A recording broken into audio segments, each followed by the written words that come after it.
मौजूद है शमशान भूमि उत्थान समिति के नए अध्यक्ष सुरेंद्र सक्सेना जी। सर बहुत बहुत स्वागत है आपका, बहुत बहुत बधाई आपके लिए, आप शमशान भूमि उत्थान समिति के नए अध्यक्ष बने हैं। क्या आपको भी सचिन जी बहुत बहुत धन्यवाद कि आप हमारे बीच आए हैं। कैसा चुनाव रहा? चुनाव अच्छा रहा और बहुत अच्छा रहा, क्योंकि आपका मुकाबला जो था वो प्रेम प्रकाश रस्तोगी जी से था। तो नवाबगंज के बहुत ही चर्चित व्यक्ति हैं। मुकाबला कैसे मुकाबला आपने करा? हमारा प्रेम प्रकाश रस्तोगी से नहीं था। हाँ। मुकाबला हमारा जो हमारे 50-49 लोग हैं कार्यकारिणी में, हाँ। तो उसमें बोर्ड ऑफ कंट्रोल में, हाँ।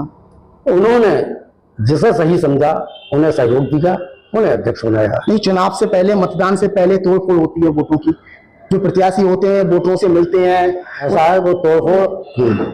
तो तोड़फोड़ हुई होगी, काफी तोड़फोड़ हुई, लेकिन हम पे कोई उसका असर नहीं पड़ा, क्योंकि हम जिनसे मिलने गए उन्होंने हमें आश्वासन दिया और हम विजयी घोषित हो। क्योंकि उनके परिवार में उनका जो बेटा है उसने तुरंत एक पोस्ट डाली थी आपके जीतने के बाद में, जो रिजल्ट आया उसके बाद में तुरंत एक पोस्ट आई थी। उसमें सीधा सा उनका ये कहना है कि नवाबगंज में राठौर परिवार की ये जीत है, ना कि सुरेंद्र सक्सेना जी की। ऐसा है, उनका अपना मानना है, ऐसा कुछ नहीं। जिन्होंने हमें पसंद किया बोर्ड ऑफ कंट्रोल ने, उन्होंने हमें वोट दिया और उसी से हम जीते हैं।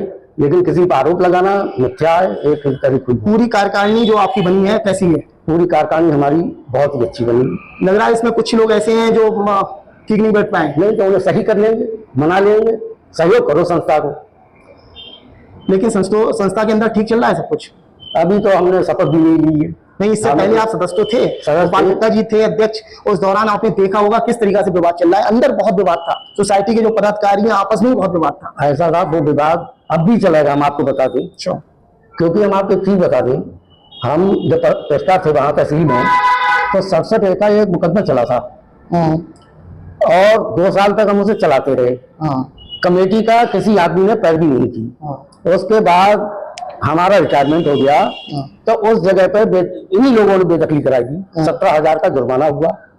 तो ऐसी ऐसी व्यवस्था इन लोगों ने की जिससे इस संस्था को बहुत नुकसान हुआ। ये 25वां ऑर्डर हुआ है। हाँ, तहसील न्यायालय से। हाँ, तो आप इससे जुड़ा हुआ एक सवाल मेरा ये है, आप एचडीएम साहब के पेशकार भी रहे हैं, आप जानकार हैं, तहसील विभाग में रहे हैं आप, तो मैं ये जानना चाह रहा हूँ, अगर कोई संस्था तहसील न्यायालय से या एसडीएम न्यायालय से अगर दोषी होती है तो क्या चुनाव लड़ने के लिए वैलिड है? नहीं, ऐसा नहीं। चुनाव हो सकता है।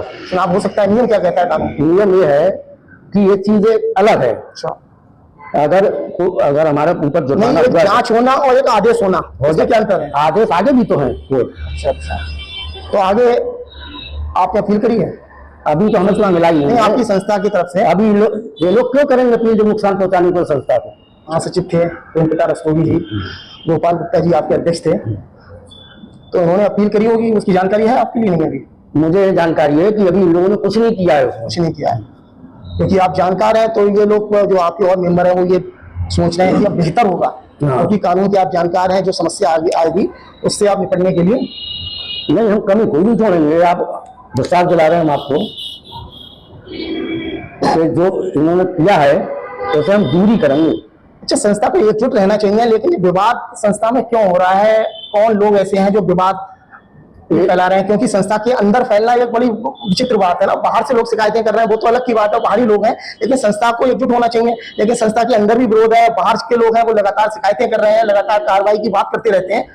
ऐसा है, गोपाल गुप्ता थे अध्यक्ष इसमें जी, ये थे महामंत्री। गोपाल गुप्ता जो है लिखा पढ़ी के मामले में थोड़ा कम है, तो ये अपने हिसाब से इस कमेटी को चलाते रहे और कोई आदमी कुछ बोला नहीं, ये मानते रहे। वो आज ये हालत हो गई कि संस्था ही डुबा दी है। डुबाने वाले कौन थे लोग? डुबाने वाले कौन थे? ये तो हम क्या ये पूरा कस्बा कह देगा डुबाने वाला कौन है? नहीं, हम अपने मुंह से नहीं कर रहे, हम आपको ये बता रहे हैं। ये आप किसी से भी संपर्क कर लेंगे, डुबाने वाले को बताएंगे किसने डुबाया। गोपाल गुप्ता ने डुबाया है, महामंत्री ने डुबाया है, हर कोई बताए। सोसाइटी के कोई पदाधिकारी थे या बाहर के थे? किसमें? नहीं, आपकी सोसाइटी के अंदर के ही लोग थे डुबाने वाले? अंदर के ही लोग डुबाते हैं, बाहर से संपर्क करके। तो क्या ऐसे लोगों को किनारे इस बार कर दिया गया है? कमेटी में ही नहीं है। कमेटी में ही नहीं है, यानी किनारे कर दिया है उन लोगों को। अच्छा, इसके अलावा मैं जानना चाह रहा हूँ, जहाँ शमशान भूमि है ये नेशनल हाईवे पर है, दो तरफ से, एक तो बरखन के लिए रास्ता गया है, ये हाईवे जो निकला है, और एक मेन वाला हाईवे, इन दोनों के बीच में ये जगह है। इस शमशान भूमि की जो जगह है वहां पर कई बैनामा हुए हैं। बैनामा कई प्लाटों के हो चुके हैं। उन लोगों का ये कहना है कि हमने जो इसके स्वामी है उससे खरीदी है, उसको लेकर विवाद चल रहा है। शमशान भूमि के लोग ये कहते हैं कि वो जगह हमारी है। ऐसा है, वो हमें पता है। वो क्या विवाद है? वो हमें पता है। ऐसा है, आपके नाम कोई जमीन है जी, उसका बैनामा हम कराते हैं आपसे, और शमशान के अंदर बाउंड्री में है वो हटके, जगह आपकी है और हम खरीद लेते हैं, तो उस पर शमशान भूमि क्यों विवाद करें जो हमारी है ही नहीं? अच्छा, भाई हमारी तो है ही नहीं वो।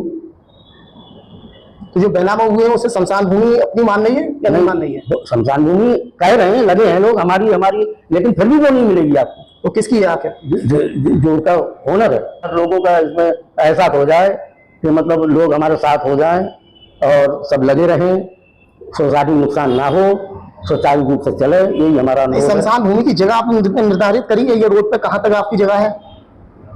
ये तो भाई यही लोग बता सकते हैं, हमें तो पता नहीं। आपको जानकारी में अब रखना चाहिए ना कहाँ पे जगह है। मानो कोई जगह पे अगर निर्माण कार्य हो रहा है, वो अगर शमशान भूमि की है, तो आपत्ति करने का काम आपका है, उसे बचाने का काम आपका है। और आप बने माला पहने हुए हैं, इसके साथ में आपके कंधों पे बहुत जिम्मेदारी भी है। अगर शमशान भूमि के हित में अहद कोई कर रहा है, यहाँ पर कोई जगह पे कब्जा करने का प्रयास कर रहा है या कुछ भी कर रहा है, तो आपको आगे आना होगा। हाँ, तो उसके लिए जानकारी आपको सारी इकट्ठी रखनी होगी कि हमारी शमशान भूमि की जगह कहाँ तक है, और जो जगह खरीदी जा रही है वो शमशान भूमि के दायरे में आ रही है या अलग है। ये तो आगे का विषय है, जब आ जाएंगे उसके बाद देखेंगे, लेकिन नुकसान नहीं। तो योजनाएं कुछ है शमशान भूमि के हित में, क्या आप कार्य करोगे आगे? जी, ये सुंदरीकरण है।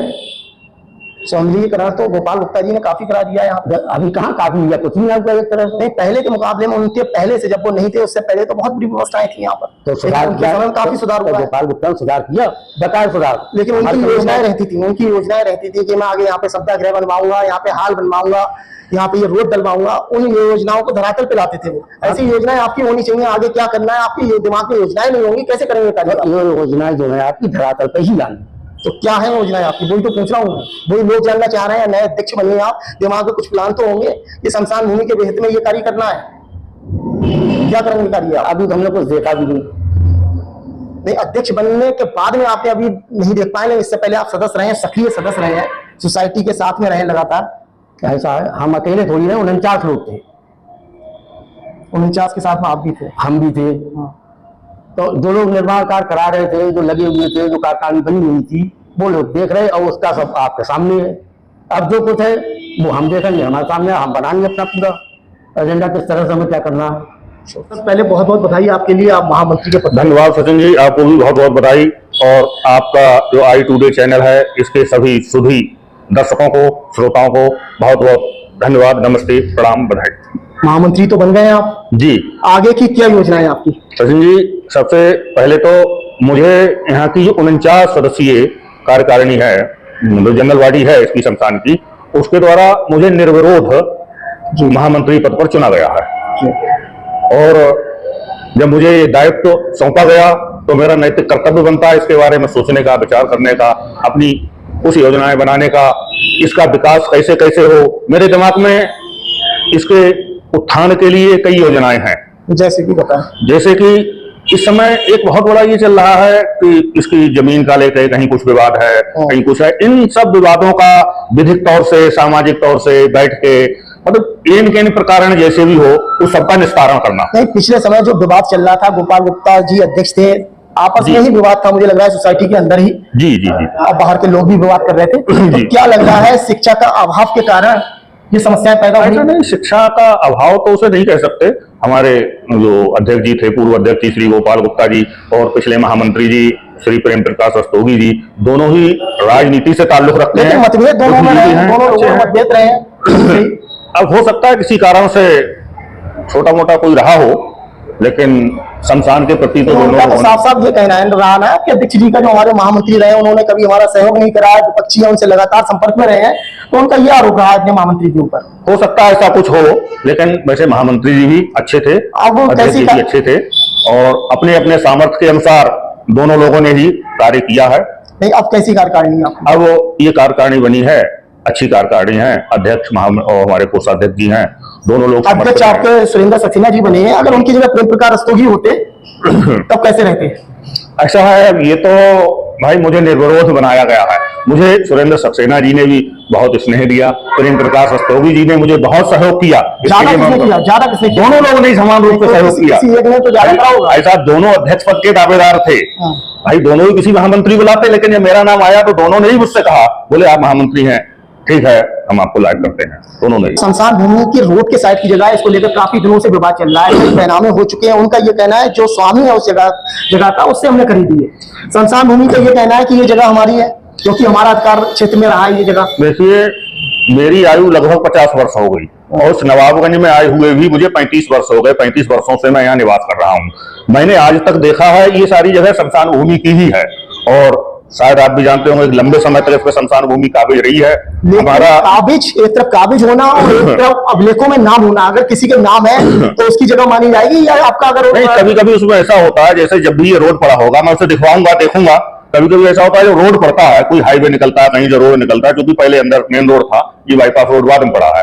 तो जो सरकार किसी जमीन का अधिग्रहण कर लेती है उस जमीन का दाखिल खारिज नहीं होता है और वो जमीन जो उसका मालिक रहता है, चूंकि सरकार तो उसे मुआवजा दे चुकी होती है, लेकिन दाखिल खारिज ना होने के कारण उसका नाम चलता रहता है। कभी कभी ऐसा भी होता है, उसे देखना है क्या है। मैं ऐसा नहीं कहता कि ऐसा ही होगा, लेकिन हो सकता है ये कुछ ये भी हो, तो उसे देखेंगे। और मेरी ये प्राथमिकता है कि इसके सीमांकन को लेकर इसमें जो विवाद हैं उनका निपटारा करना, इसका सीमांकन करना। कुछ एक सबसे बड़ी और समस्या है नवाबगंज में हमारे यहाँ, जैसे बाद में दसवां इत्यादि संस्कार होता है, ऐसे कई अन्यत्र शमशानों में भी गए हैं हम, तो वहां दसवां के लिए एक स्थान निश्चित होता है, शमशान में ही व्यवस्था होती। तो ऐसा मेरा प्रयास रहेगा कि हम दसवां के लिए भी यहाँ एक व्यवस्था, एक भवन बना के, हाल बना के ऐसी एक व्यवस्था करें। और कुछ जो शब्दाह स्थल कुछ पुराने हो गए, कभी वैदिक शब्दाह स्थल नया बना है, अच्छा कुछ और शब्दाह स्थल, कुछ एक दो और शब्दाह स्थलों का भी हम यहाँ निर्माण कराएं।